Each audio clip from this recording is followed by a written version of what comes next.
Lumindol nga pala kahapon dito sa Lopez, Quezon na sa magnitude 5 something yata. Hindi ako masyadong sure pero parang yun yung narinig ko.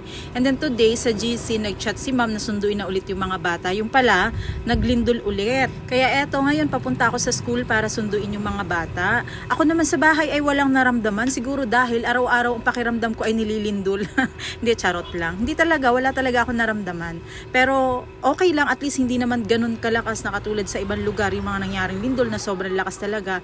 Mabuti naman at wala namang mga damages. So ito ngayon papunta na ako para sunduin si Yuna. Nangyari nga pala yung lindol kahapon maaga around 8 plus yata. Hindi rin ako sure dahil natutulog kami ni Yuna, nagpapahinga kami.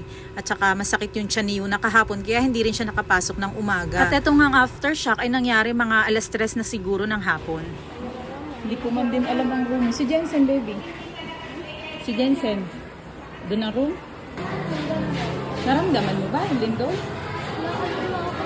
Talaga? Hindi ko na... di dyan din si, ano? Bakit ito? Tara na. Anong tara, be? Mabuti kung ikaw papagalitan ni sir pag di ako nag-practice. Bakit? Si Kokoy pala. Paalam ka. Susunduin natin si Kokoy. Si Ma'am ay, oh. Wow, ganda naman pala rito.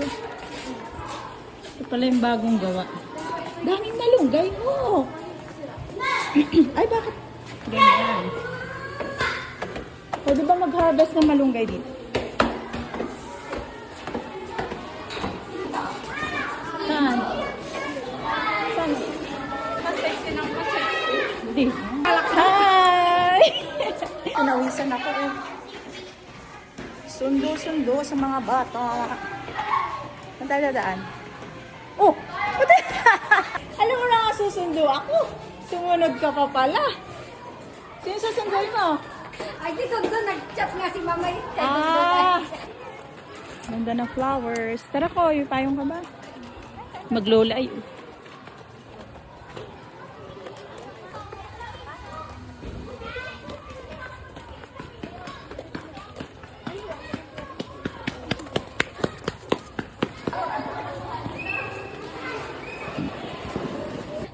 Sayang, oo. Sayang to. Ano na lang, magbaon ng... Sayang to, laman saan din to.